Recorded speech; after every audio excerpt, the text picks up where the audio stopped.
The Awakening. After the song of the Wanderer in Shadow, the cave became all at once full of noise and laughter.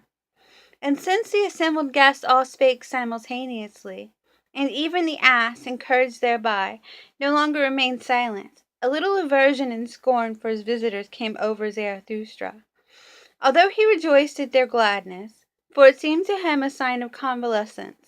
So he slipped out into the open air and spake to his animals. "Whither hath their distress now gone?" said he, and already did he himself feel relieved of his petty disgust. "With me it seemeth that they have unlearned their cries of distress, though, alas, not yet they are crying." And Zarathustra stopped his ears, for just then did the yea of the ass mix strangely with the noisy jubilation of those higher men. "They are merry," he began again, "and who knoweth, perhaps at their host's expense. And if they have learned of me to laugh, still it is not my laughter they have learned. But what matter about that? They are old people. They recover in their own way. They laugh in their own way. Mine ears have already endured worse and have not become peevish. This day is victory. He already yieldeth. He fleeth. The spirit of gravity, mine old arch enemy. How well this day is about to end, which began so badly and gloomily. And it is about to end. Already cometh the evening. Over the sea rideth it hither the good rider, how it bobbeth, the blessed one, the home-returning one, in its purple saddles. The sky gazeth brightly thereon, the world lieth deep. O, all ye strange ones who have come to me, it is already worth while to have lived with me. Thus spake Zarathustra, and again came the cries and laughter of the higher men out of the cave. Then began he anew. "They bite at it, my bait taketh, there departeth also from them their enemy, the spirit of gravity. Now do they learn to laugh at themselves. Do I hear rightly? My virile food taketh effect, my strong and savoury sayings, and verily, I do not nourish them with flatulent vegetables, but with warrior food, with conqueror food. New desires did I awaken, new hopes are in their arms and legs, their hearts expand, they find new words, soon will their spirit breathe wantonness. Such food may sure enough not be proper for children, nor even for longing girls old and young. One persuadeth their bowels otherwise. I am not their physician and teacher. The disgust departeth from these higher men. Well, that is my victory. In my domain they become assured. All stupid shame fleeth away. They empty themselves. They empty their hearts. Good times return unto them. They keep holiday and ruminate. They become thankful. That do I take as the best sign. They become thankful. Not long will it be ere they devise festivals, and put up memorials to their old joys. They are convalescents.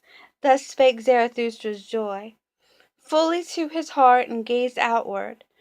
His animals, however, pressed up to him, and honoured his happiness and his silence. All on a sudden, however, Zarathustra's ear was frightened, for the cave which had hitherto been full of noise and laughter became all at once still as death. His nose, however, smelt a sweet-scented vapour and incense odour, as if from burning pine-cones. What happeneth? What are they about? He asked himself, and stole up to the entrance, that he might be able, unobserved, to see his guests. But wonder upon wonder, what was he then obliged to behold with his own eyes? They have all of them become pious again. They pray.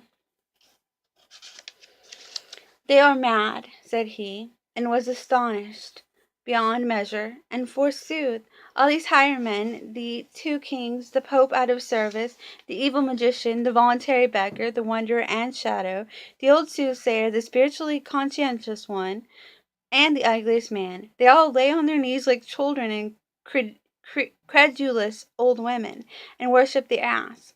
And just then began the ugliest man to gurgle and snort, as if something unutterable in him tried to find expression. When, however, he had actually found words, behold, it was a pious, strange litany in praise of the adored and incensed ass. And the litany sounded thus: Amen. And glory and honor and wisdom and thanks and praise and strength be to our God, from everlasting to everlasting. The ass, however, here brayed, Yea. He carrieth our burdens. He hath taken upon him the form of a servant. He is patient of heart, and never saith nay. And he who loveth his God chastiseth him. The ass, however, here brayed yea. He speaketh not, except that he ever saith yea to the world which he created. Thus doth he extol his world. It is his artfulness that speaketh not. Thus is he rarely found wrong. The ass, however, here brayed yea. Uncommonly, uncommonly goeth he through the world. Grey is the favourite colour in which he wrappeth his virtue. Hath he spirit, then doth he conceal it. Every one, however, believeth in his long ears. The ass, however, here brayed yea. What hidden wisdom it is to wear long ears, and only to say yea and never nay. Hath he not created the world in his own image, namely, as stupid as possible? The ass, however, here brayed yea. Thou goest straight in crooked ways. It concerneth thee little what seemeth straight or crooked unto us men. Beyond good and evil is thy domain. It is thine innocence not to know what innocence is. The ass, however, here brayed yea. Lo, how thou spurnest none from thee, neither beggars nor kings. Thou sufferest little children to come unto thee. And when the bad boys decoy thee, then sayest thou simply, Yea. The ass, however, here brayed yea. Thou lovest she asses and fresh figs. Thou art no food despiser.